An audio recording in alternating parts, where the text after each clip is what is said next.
les amis, bienvenue sur ce nouveau podcast du site commentphotographier.com. Aujourd'hui je voulais vous parler de photographie aérienne. Quand on a la chance, la possibilité de faire des photos aériennes, alors là je ne parle pas de photos à l'aide d'un drone, je parle quand on est passager d'un avion, d'un ULM, d'un hélicoptère.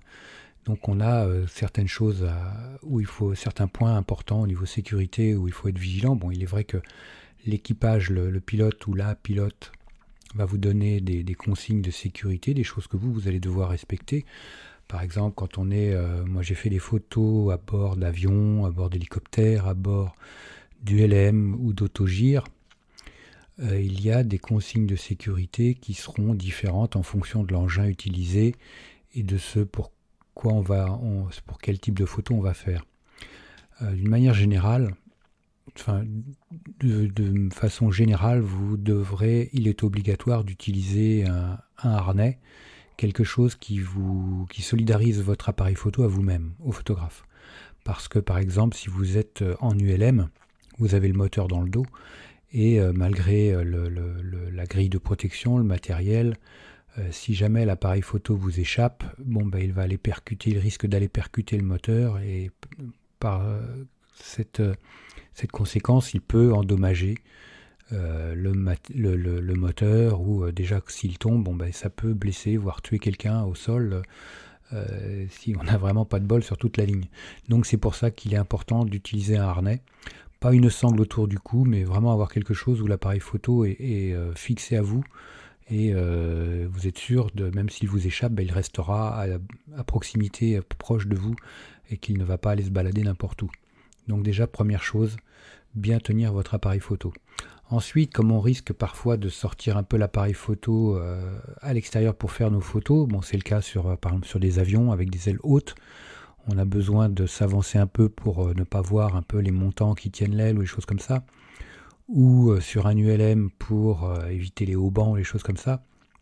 Donc on peut être amené à avancer un peu l'appareil photo et à ce moment-là, ce qui risque de se passer si on a gardé le pare-soleil sur l'objectif de l'appareil photo, le pare-soleil ça va faire une grosse prise au vent et on risque justement d'être surpris par la force du vent et on peut en même temps avoir l'appareil photo qui nous échappe. Même s'il est fixé avec le harnais, l'appareil photo n'aimera pas forcément d'aller percuter la carlingue de l'appareil dans lequel on est, ça ne lui fera pas du bien. Donc attention au pare-soleil, moi je vous encourage à ne pas l'utiliser, ou alors si vous l'utilisez, restez bien à l'intérieur, à l'abri du vent, à l'intérieur de la bulle par exemple sur un autogire ou sur un ULM, ou à l'intérieur de l'habitacle quand vous êtes en avion, ou en hélicoptère. Le problème du pare-soleil n'est pas toujours évident, par exemple sur un hélico, parce que bien souvent on est en vol stationnaire, donc on ne bouge pas. Et le pare-soleil à ce moment-là n'est pas un problème. Donc vous voyez, ça c'est une problématique qu'il faudra adapter en fonction de ce que vous faites. Idem pour l'autogire où on n'a pas forcément une grande vitesse quand on fait nos photos. Tout va dépendre aussi de ce que vous allez demander au pilote. Mais c'est souvent le problème quand on est en avion ou en ULM. Je dirais au niveau de la prise de vue technique en elle-même, moi je n'utilise pas de filtre polarisant quand je fais des photographies aériennes. Pourquoi ? Parce que le polarisant assombrit énormément l'ambiance, les images.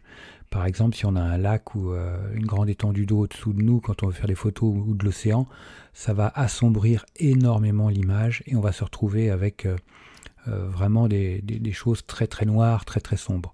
Donc je préfère garder mes reflets et éviter l'emploi du filtre polarisant pour avoir une meilleure luminosité et avoir un peu plus de matière. Par exemple sur les plans d'eau, on aura un peu la réflexion du ciel, mais ça sera mieux que d'avoir un gros truc noir, un gros rond noir au centre qui va absorber la lumière et induire en erreur l'appareil photo. Donc attention à ça.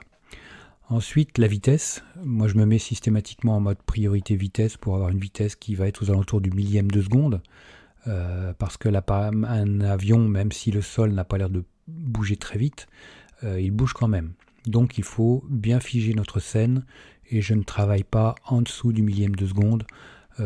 Bien souvent, je prends l'ISO auto parce que parfois, en fonction qu'on est au-dessus d'un champ de blé ou au-dessus d'un bois, on n'aura pas du tout la même luminosité. Donc je préfère choisir maintenant la sensibilité ISO en automatique, ce qui me permet de me concentrer sur mon sujet et d'oublier un petit peu mes réglages. Il est évident qu'avec ce type de réglage, je fais des photos en RAW. Moi, je vous encourage une fois de plus à utiliser le format RAW, même si ça vous oblige à faire un peu de post-production derrière pour développer des images ensuite. Mais d'un point de vue qualité, vous y gagnerez. Croyez-moi, c'est vraiment très important. Ce qu'il est important également, c'est d'avoir, en fonction de l'importance des prises de vue, prévoir un deuxième boîtier au cas où, avoir des cartes mémoire également de rechange en cas de souci. Donc tout ça, ça va nécessiter, soit vous avez une tenue avec des poches, avec de quoi ranger tout cela, mais alors attention à la manipulation. Par exemple, quand on est dans un ULM en plein courant d'air, ça n'est pas toujours évident de faire ce type de manipulation. Et en plus, il fait un peu froid et qu'on a des gants, donc vous imaginez un peu la complexité de ce type de manœuvre, et puis on a vite fait d'avoir une carte qui nous échappe et qui s'envole. Donc attention à toutes ces manipulations. Prévoyez éventuellement une carte avec une taille suffisante et qui est formatée, qui est vide, complètement vide. Ça, c'est vraiment important. Parce que ce type de manipulation, après, deviennent très compliquées. Changer de carte en altitude, c'est pas forcément l'idéal. Donc, soyez bien prévenants, prévoyez un peu toutes ces petites problématiques. Le diaphragme, une fois en l'air, n'a pas grande importance parce que la profondeur de champ, on fait systématiquement notre mise au point à l'infini parce qu'on est en altitude, on est très loin, on est à plus de 15-20 mètres du sujet. Donc malgré l'altitude, si vous êtes à 300 mètres ou à 2000 mètres, la mise au point se fera systématiquement à l'infini, donc vous aurez toujours une profondeur de champ, vous n'aurez pas de problématique de profondeur de champ. Donc le diaphragme, même s'il est à pleine ouverture, je dirais la seule contrainte, ça sera la qualité de l'image, le piqué de l'image en fonction du diaphragme utilisé. Donc c'est là où vous pourrez tester en amont votre optique et voir à quelle ouverture l'optique vous fournira les meilleures images. Et aussi en fonction de votre focale. Là c'est pareil, prenez un zoom plutôt qu'une focale fixe. Le zoom vous apportera une plus grande souplesse, comme ça vous pourrez faire de grandes vues d'ensemble et des focus sur certains sujets. Moi en général, le 70-200 est pas mal pour de la photographie aérienne. Ce que je fais, c'est que j'emmène généralement 2 boîtiers. Tout va dépendre des sujets. Je me souviens, j'ai eu des photos à faire sur des châteaux d'eau. Pas mal de photos de châteaux d'eau, donc le 70-200 faisait l'affaire. Et je n'ai pas emporté d'autres optiques pour ce que j'avais à faire. Donc voilà, ou un 24-105 par exemple. Si vous prenez un 24-105, vous aurez du grand angle et un petit téléobjectif. Ça, c'est le genre d'optique avec une amplitude focale qui est raisonnable, correcte et qui va vous permettre d'être relativement polyvalent pour faire pas mal de choses.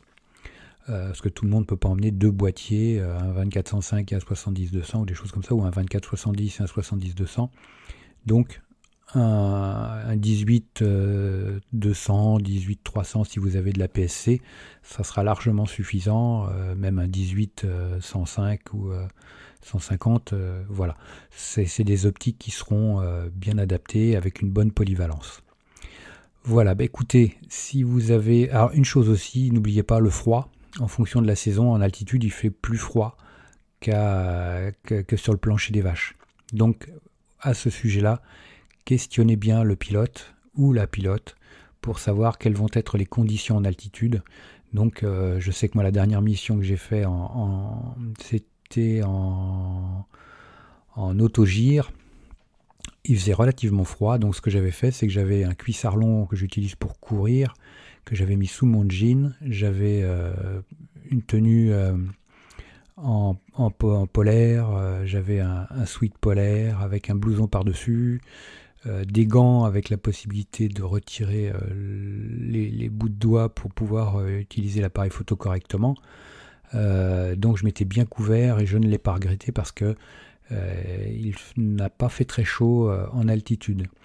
Mais donc tout ça, pensez bien à questionner le pilote pour savoir quelles vont être les conditions de température, éventuellement, d'humidité. Moi, j'ai jamais eu de problème avec ce genre de choses, mais c'est important de poser des bonnes questions, de savoir s'il faut s'habiller plus chaud ou pas en fonction, parce qu'il fait beaucoup plus froid en altitude qu'au niveau du sol.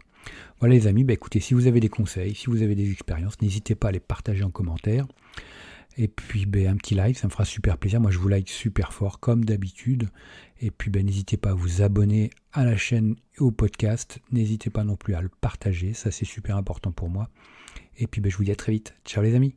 Dernière petite chose avant de se quitter, si ce n'est pas déjà fait, je vous encourage à faire partie de ma liste de contacts pour bénéficier d'un de conseils quotidiens, d'astuces photographiques, de choses vraiment utiles et intéressantes à connaître, à savoir, ou à se faire rafraîchir la mémoire sur certains sujets. Il y a toujours un intérêt à avoir un petit lien entre nous au niveau quotidien. Il y a aussi quelques réclames commerciales, je dirais, de temps en temps.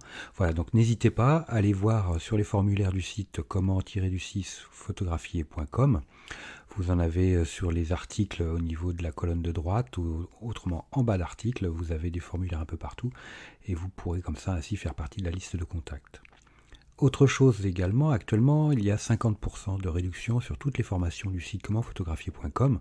Donc vous allez sur le site commentphotographier.com et vous allez sur la page formation, tout simplement. Ou alors comment-photographier.com/formation photo.